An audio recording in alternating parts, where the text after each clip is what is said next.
చూడవచ్చు మీరు నా హెయిర్ ఎలా ఉందో. సో చాలామంది కామెంట్స్ కూడా చేశారు నా హెయిర్ లైన్ గురించి, అండ్ దాని గురించి కూడా వీడియో కూడా తీసాను. మన జాన్ సార్ కూడా యూట్యూబ్లో ఉంది. సో మీరు డైరెక్ట్ కూడా చూడవచ్చు నా హెయిర్ లైన్ ఎలా ఉందో. సో చూడండి. సో ఇదైతే మీకు నా అంటే వెనక్కున్నట్టు అనిపిస్తుందండి, కానీ ఇది వెనక్కు లేదండి. సో నా ఫేస్ షేప్ తగ్గట్టు దాని డిజైన్ ఎట్లా వచ్చింది. ఇంకా చూడవచ్చు హెయిర్ కూడా ఎంత గ్రోత్ అయినా కూడా. చూడండి ఇక్కడ కూడా చూడవచ్చు.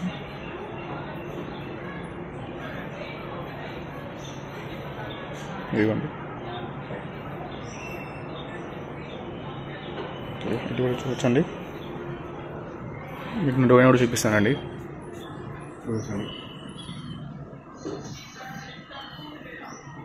చాలా గ్రోత్ ఉందండి. నేను చెప్పినట్టు హెయిర్కి చాలా గ్రోత్ ఉంది. సో నిజంగా నేను బాగా యూజ్ చేస్తున్నాను అనమాట. సో మళ్ళీ రేపు కలుద్దామండి. బాయ్.